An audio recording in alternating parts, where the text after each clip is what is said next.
There were a lot of steals, a lot of reaches.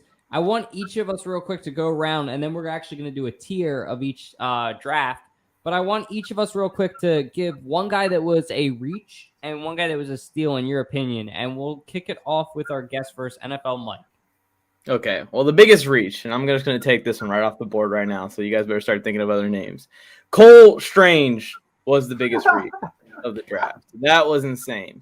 Even though it's Bill Belichick, even though it's the Patriots, and you kind of just got to let them go ahead and go to the tune of their beat, it's still an insane reach. This guy was consensus ranked outside the top 75.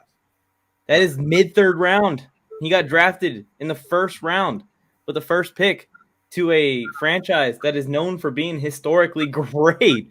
So that is the biggest reach of the draft. Now, whether or not it was a good reach or a bad reach, we're going to find out, because I'm not going to sit here and tell you that I can guarantee that it was a bad reach, because I know that Bill Belichick has a plan for Cole Strange, and he's going to use Cole Strange. For all we know, we could flash forward 3 years, and Cole Strange is one of the best offensive linemen in the league, and we're all just like, there goes Bill Belichick. There goes that man doing his thing again, reaching on players that he likes. The biggest reach, in my opinion, because I don't care about Cole Strange.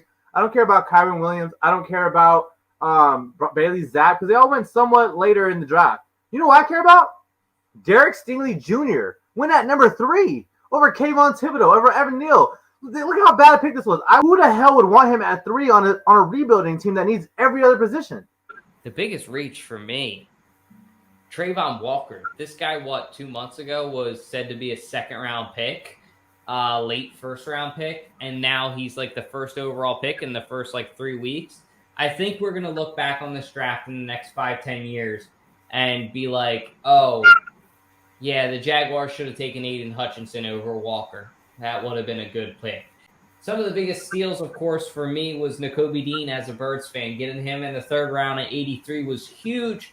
I love that pick, and he's going to come in and be the quarterback of this defense for a long time for my Eagles. And Kyle Hamilton was one of the biggest steals, if not the biggest steal of the draft. Shout out to the Baltimore Ravens for getting him here. He's a top 3 or 4 player in the draft. And then they also get another top 3 or 4 player in the draft, in my opinion, Tyler Lindbaum, a generational center. So the Ravens won the draft.